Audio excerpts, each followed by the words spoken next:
And hello. This video is not about sculpting.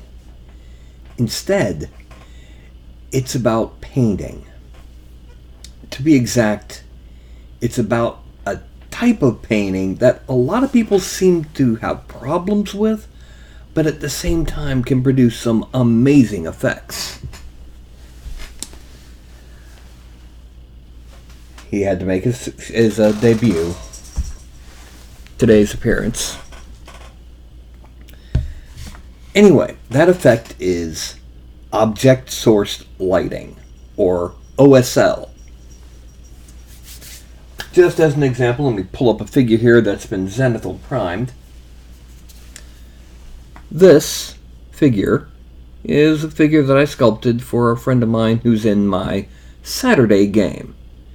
And she's holding a fireball. Gee, what a shock. Now, obviously, it's a good idea to use object source lighting so that there's a bit of a glow on her face and arm and that area there for where the fireball is. Makes sense to me. Now, you don't have to, it just gives it a bit more of an oomph. The problem is that a lot of people are adding color instead of brightening with color. And that's the goal. What I'm going to do is I'm going to go ahead and take us into Photoshop. As you can see, we have a render of that same figure with, right over here, we have the fire colored kind of yellow just to make things easy. Now, what a lot of people are doing when they're doing their object source lighting, they're adding the color. Now that looks pretty cool. And if you'll look over here, I don't know if you'll be able to make it out, I've set that to multiply. What that means is I have a layer here which completely desaturates. When we look at a desaturated version of the photo, of the render, it's darker. It looks brighter on first glance, but it's darker. That's not what we want to see with object source lighting. Instead, we want something more like this. Now, yes, I did darken down the rest of the figure. One thing we could do is just simply go, instead of overlay, go to screen. But that makes it even brighter. The thing is, what you really want is you want to make the rest of the figure darker than you would have, and then the areas that are lit lighter. When we desaturate this, you can see there's a significant brighter area in the upper torso. In a black and white picture, it looks like it's being lit by that fireball in her hand. That's what I'm trying to. Now, if we zoom in, right there, some of the brightest spots on the whole image. Let's click right there. And sample to point sample, and the color there is not white. It looks it, but if you look here, red is 255, green is 252, and blue is 249. That is not white. Which means we don't even have to go to the peak of brightness to get this effect. And here's the other furball deciding to show up. And this this shiny spot and that shiny spot over here very well could be not so much the color, but the specular. As you can see, the base render is kind of shiny in those areas. Anyway, to pull up a different image, let me go ahead and there we go. This is all for all for the images we want to show. Up at top is adding the color and the darkness that it creates. Down below is brightening the area before you colorize it and showing how it looks brighter. Basically what you want to do, make the rest of the figure slightly darker, and if you want it to be extreme, almost black.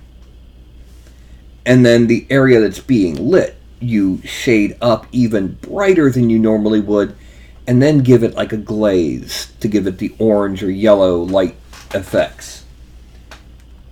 In the case of this figure, she's supposed to be in a laboratory of some kind. The base I put her on has a book at her feet and runes in the floor. So, could even theoretically do 2 sets of object source lighting. One from the fireball and then glowing runes. That might be a bit much though, especially since there's not much to catch the light from below close enough for it to really matter. Now, what we would do is we would paint it, since the light of the runes is blue, we would just simply tint the base figure slightly bluer. And then, once we've done that, we would really brighten the areas that the fireball would light and give them the reddish tinge. And actually, if you look at the figure, some areas of the figure aren't really red. You've got more of a pink and purple at the edges. Again, because of that blue tint. And then it does go through from there to the yellow. And again, that's probably white from specular.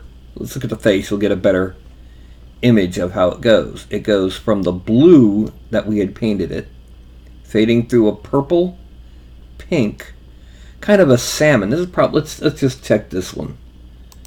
And we're going to click right here. And sure enough, it's more of a salmon color. It's not even orange. And then we have the yellow, which this yellow actually ends up being almost a khaki. And then the very pale, almost flesh tone yellow white. Let's switch from point sample to 5x5 average.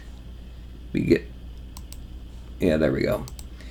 Ends up being about the color of most lines elf flesh, which tends to be a kind of a really yellowy color.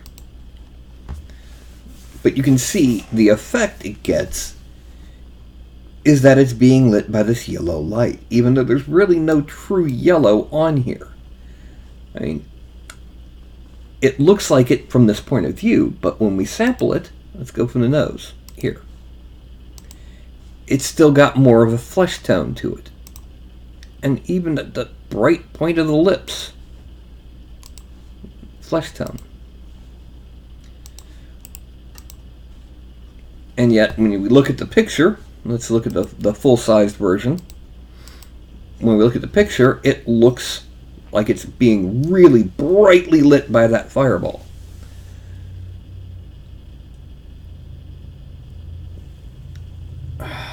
Ralph.